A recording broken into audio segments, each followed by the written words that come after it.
Welcome to the Metabolic Compass podcast, where science becomes strategy. Each episode gives you the most effective tools to recalibrate your biology, restore direction to your health, and unlock lasting wellness, resilience, and peak performance. Welcome back to the Metabolic Compass podcast, where we recalibrate your biology and rediscover your direction. I'm your host, Brandon Soika, and today I have a couple special guests from Helaina. I got the VP of R&D, Pam, and the CTO, Anthony. Helaina is a great company. They have an awesome ingredient called Effera. It's human lactoferrin. We're going to do a deep dive into learning more about this ingredient and how it applies to gut health and human health and beyond. So, got some questions for you guys. You produce Effera using precision fermentation. So, tell our listeners, what does this actually mean? Precision fermentation uses, instead of animals, uses little microbes as factories, and that enables us to produce bioidentical human lactoferrin without the need of any species. So would you say go ahead. We're brewing proteins. Okay, great.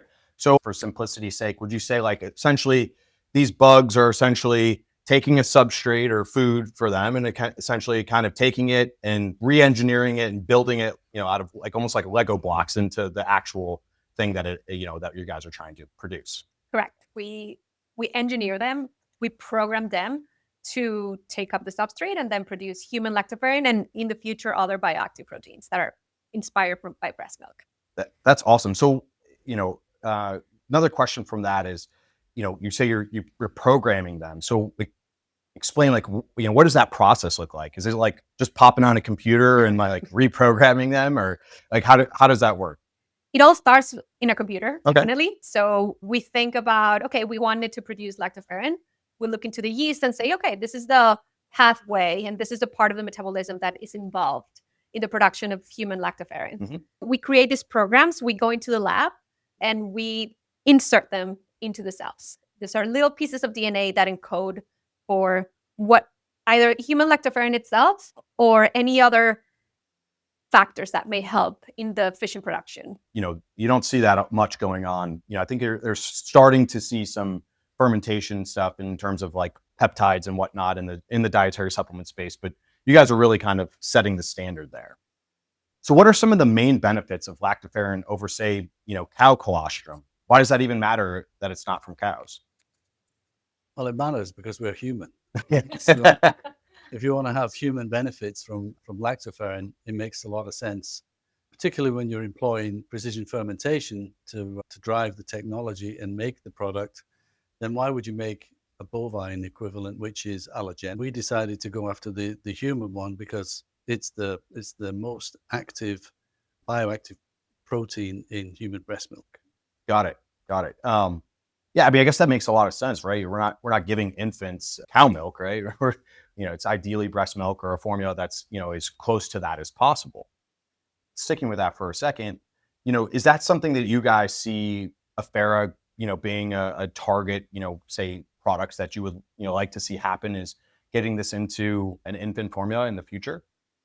Yeah, we have an existing partnership with one of the world's largest infant formula producers. And we take that very seriously, and we're so proud of that. And what that partnership is doing is driving the regulatory path forward for Effera into infant formula. And that requires a human clinical, which we're in the process of doing, a bunch of preclinical safety studies mm-hmm. that we've already carried out. And we hope to be in infant formula with them in 2028. Awesome. That's amazing. You also mentioned that, Effera is non-allergenic.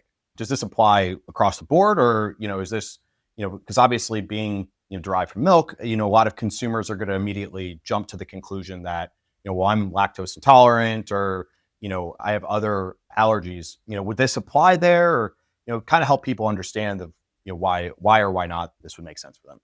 Yeah, that's a complex question. So dairy allergenicity comes from the fact that it's from a foreign animal, right? So it's from cow, goats, whatever. Those can all be allergenic because they're foreign proteins and your body can recognize them as foreign. The lactoferrin that we're using is human identical lactoferrin. So there is no allergenicity aspect to it at all. Mm. And at the same time, it delivers the functional benefits which you would get in breast milk as opposed to cow's milk. Awesome. So when you're looking at today's supplement landscape, where are formulations still falling short from a physiological standpoint? Well, the other thing about lactoferrin is it's sometimes called the miracle molecule because it does a lot of things. And Sure. so that's why we're excited we are self-GRAS now for adult use in the US. We've been self-GRAS actually since November 2024. So we can use Effera in foods and in supplements. And I think we're in several products now, up to 12 products. Wow. Yeah. So we're excited about that. And those products are in many different areas. So gut health, iron homeostasis, women's health, and others.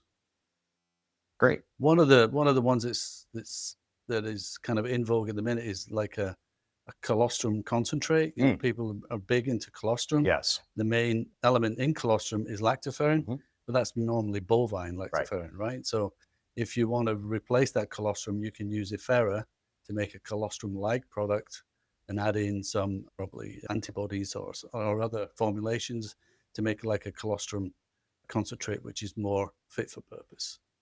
Yeah, I personally, like, I think lactoferrin has, a lot of play. And, I think what was super interesting, and I believe I was speaking with Ross at ISSN last year, and that was one of the things, he was talking about. It's like, hey, we looked at, comparing the two, and it was a big risk for us of, we don't know 100% yet at this point, is there going to be an allergenic response with Effera? And, saw nothing. He was telling me that, like, he was even surprised. Like, he was like, oh, maybe there might be a slight increase. There might be a slight activation. That wasn't really the case. So I think that's a huge, major selling point for Effera, compared to your competitors is, even people who might have some slight sensitivity and in this area, they're not going to have that response with Effera. So I think you're referring to our human clinical trial for safety. Yeah. Where we were looking for tolerance, or rather no break-in tolerance for Effera. And it was an amazing study. We did a 1-time daily dose, a 10 times daily dose of Effera, and compared that to a 10 times daily dose of bovine lactoferrin. And then we were looking for antibodies against either bovine or against Effera produced in the participants. We saw no increases in antibodies for Effera across the board, not even in any of the 10-time dose participants, and we saw lots of increases in the bovine participants. Wow, now that you mentioned that, that's exactly the study I remember him discussing with me. So it was a great day when we got those unblinded results. Yeah. They felt great. Yes, that's fantastic. So, I guess I'm kind of in the same space as you guys here, different, obviously, target demographic and such. I co-invented an ingredient called BIOMEnd, which is a novel lysine salt of butyric acid. So I've gone through some of the same, a little bit easier from a regulatory perspective, say, than you guys. But overall, I've gone through some of the challenges and trying to differentiate from the competitors. But one of the things that I was, really compelled about, and why, Effera is so attractive to me, is the synergies between Effera and BIOMEnd. So, from a science perspective, from your guys' point of view, what makes Effera and BIOMEnd, or I guess butyrate in general, a compelling combination? Butyrate in general, I mean, it's a microbiome support. Mhm. Effera supports, lactoferrin is known to support microbiome and gut health, and butyrate is known to support microbiome and gut health. So it's a perfect synergistic. And going back to what Anthony was mentioning before, it could be a perfect colostrum type product. One of the things that I thought was really cool here is it's kind of like a 1-2 punch when it comes to gut health, right? So for Effera, with the iron sequestration, right, you're having this antimicrobial effect in the gut lining, in the microbiome. You're seeing this microbial composition change. One of the things that's great is, like, with butyrate, it becomes more effective for actual colonocyte fuel when the inflammation has been reduced. So inflamed or damaged colonocytes, a lot of people talk about, oh, well, butyrate is this amazing gut health fuel for your colonocyte cells. Well, the problem is in those damaged and inflamed cells is that there's actually a significant downregulation of MCT1.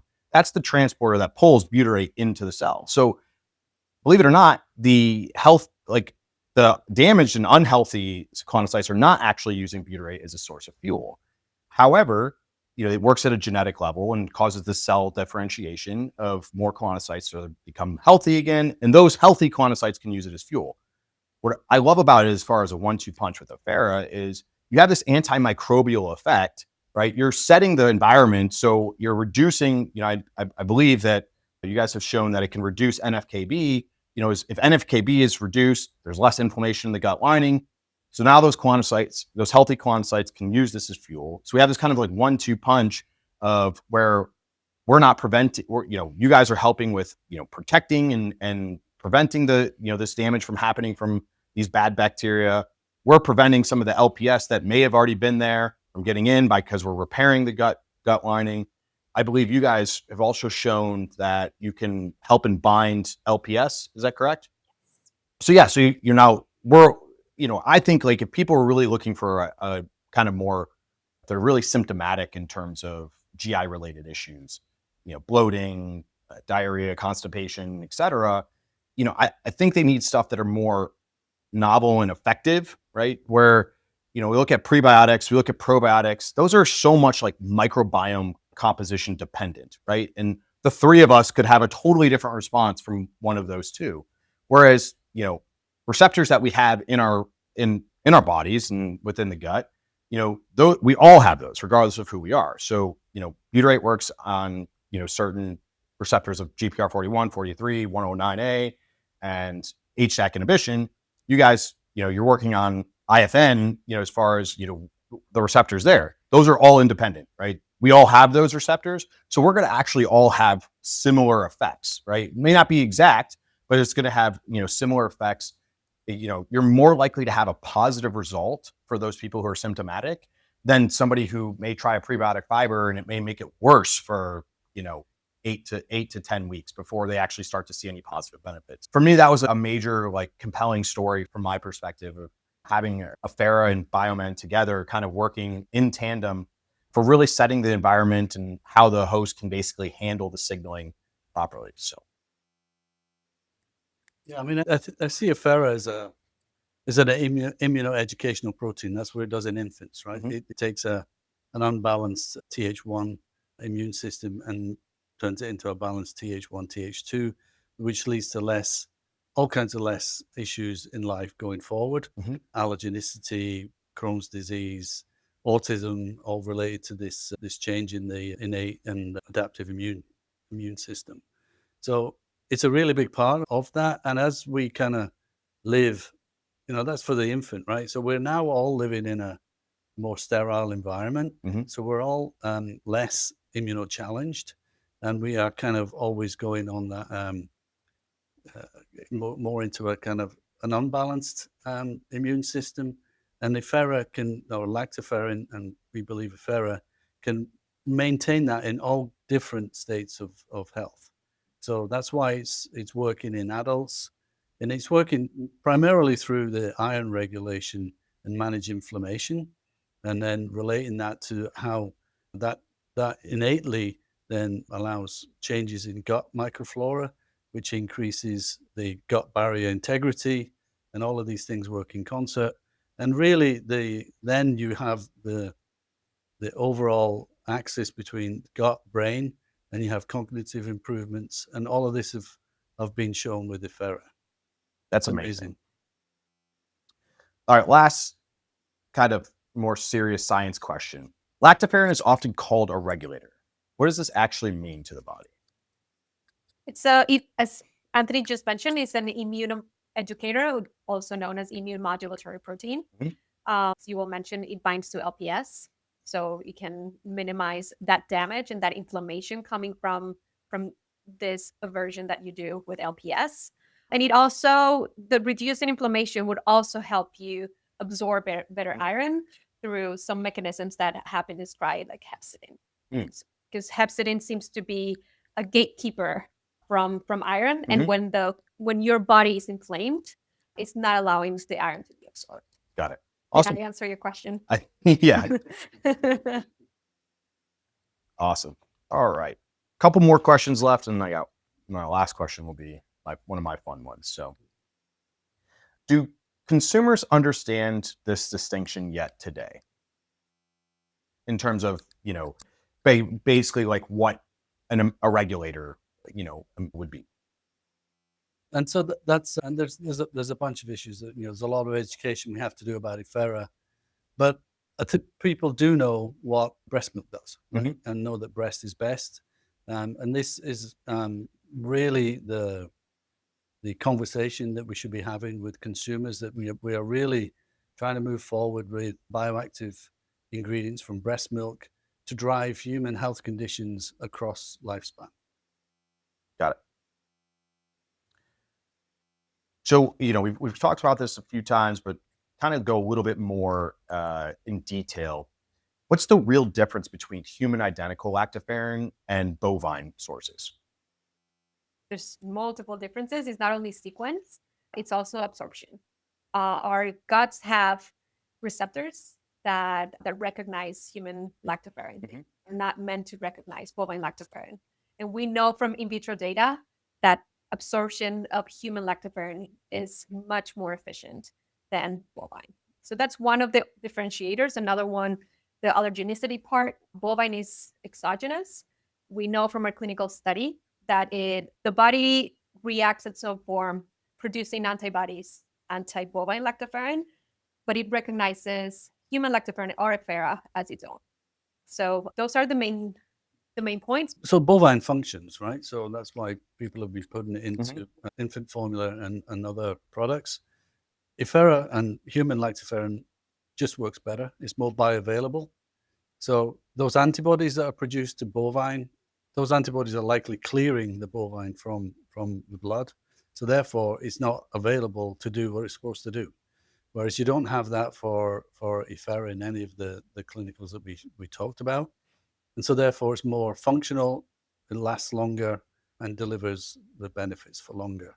And as Pamela mentioned, it binds to the human receptor, and in doing so, gets into the cell and then does magic things inside the cell. So would you say that bovine is kind of like putting a circular peg into a square hole, where it still might fit, but doesn't quite fit perfectly? Yeah, I mean, it has two lobes, just like human lactoferrin, and it binds to iron molecules, just like human lactoferrin. But from a protein sequence, it's only 70% the same. That's not very similar.